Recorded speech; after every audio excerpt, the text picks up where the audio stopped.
Today we're going to talk about the theories of why we age and starting to talk about the subject of what we can do about it. And it's coming right up. Why do we age and how can we slow it down? That's been a question people have puzzled over for centuries. From a scientific standpoint, there's been many animal studies that have been done, and really the only well-accepted way of preventing aging and extending lifespan is caloric restriction, which is almost counterintuitive because you'd think that you would need more nutrition in order to last longer. But in fact, it's the exact opposite. So any theory of aging that we propose is going to have to explain how caloric restriction actually extends life. So one of the first theories that came along in terms of aging is the so-called disposable soma theory.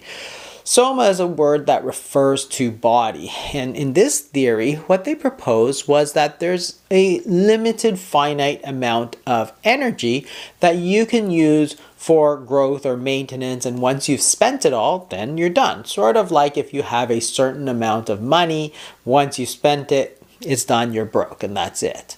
And in certain animals, this certainly looks true. The Pacific salmon, for example, direct all of their energy towards reproduction. And once they've used up all their energy, they spawn and then they die. In mice, for example, this also looks like it's mostly true in that mice really are subject to heavy predation. They get eaten by other animals a lot, so they spend a lot of their energy up front, growing quickly, maturing quickly, and breeding like crazy at a much higher rate than humans or other animals. And in doing so, they spend all their energy and they don't live very long.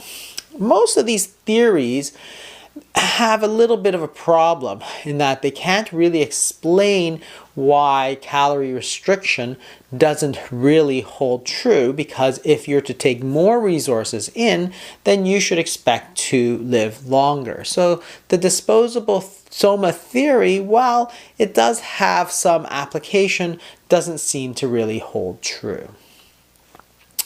A more recent theory is called the free radical theory, and free radicals are things that are produced by biological processes, and they are very damaging. So all of the enzymatic reactions and biochemical reactions that are handled by our body, toxins like smoke and so on, they all generate these free radicals which can damage us. And we can repair that damage to a certain extent, but in this theory, as the free radical damage sort of accumulates, we get older and therefore things don't work as well. You start to get problems with your joints, with back pain, with the sort of things that come with aging that we all know about.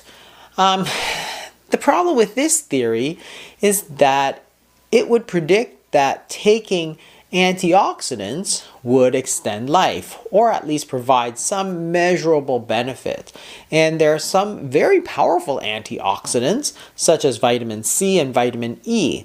And we did many very expensive large studies to see if taking vitamin E would in fact extend lifespan, prevent heart disease, would it prevent things like cancer. And unfortunately, it just didn't turn out to be the case. And all of these vitamins had gone through the vogue, B vitamins, C vitamins, E vitamins, all of them have been tested. And unfortunately, it just doesn't seem to be true. So while we know that there are free radicals, it's rather unclear whether these free radicals actually contribute to aging as we know it. Another theory that has become very popular is the theory of hormesis. And hormesis is the idea that small amounts of poisonous or dangerous materials actually makes us stronger. In other words, what doesn't kill you makes you stronger. That's the idea. And we see this effect in a lot of places. For example, exercise is a form of stress. when you lift something very heavy, you're causing little micro traumatic tears in your muscle. And as you rebuild that muscle, it actually rebuilds stronger. Same thing with bone. As you put the pressure on the bone, your body responds by making it stronger. So astronauts who go up into space where there's no stress on their bones because of the lack of gravity, they in fact develop osteoporosis. Calorie restriction would therefore also be a stress, and as our body gets used to it, it would actually become more and more strong and able to resist that stress. Drinking alcohol is another example, where if you take a little bit of alcohol, we know that there are many studies on moderate drinking of, say, red wine, and it seems that those people who do that are actually healthier than if they didn't drink any alcohol at all. So hormesis is a real biological process, but how much of it actually applies to aging? And the problem is with all of these is the basic tenet of toxicology, which is the dose makes the poison. In small doses, things are good, but in large doses, they're bad, whether it's calorie restriction or exercise or alcohol. When you do those things to extremes, you actually do worse than if you didn't do them at all. And in aging, it's really hard to see how hormesis really plays a role. Aging is something that happens over time, over and over, so it's not a small amount of something, it's a large amount of something. So it really can't explain why things get worse. We use our joints a little bit all the time, like walking, for example, but as we age, many of us still develop inflammation and arthritis. So that brings us to the current thinking around aging. And it sort of incorporates a little bit of all of those sorts of theories. And the current thinking about aging is that it's not fixed chronologically, but it's really this sort of interplay between growth versus longevity. That is, aging is not something that is deliberately programmed into us, but the same processes that are responsible for growth are also responsible for aging. So therefore, at certain points in your life, you want to prioritize growth, but after that, in fact, growth is not a good thing because it's going to work against you in terms of longevity. A car, for example, you might think, well, it's great to have a fast car and it's great to be able to drive it all the time. So you rev the engine and you go very fast and it feels great, but the problem is that it's just not going to last as long. And that's the sort of idea. If you're going to keep growing, well, you're revving your engine, you're revving your metabolism, and that's going to come at the cost of longevity. And therefore, in order to maximize longevity and health span, you actually have to take it a little bit on the slower side and try and reduce the growth. The question is, how are you going to do that? And that brings us to the very important topic of nutrient sensors.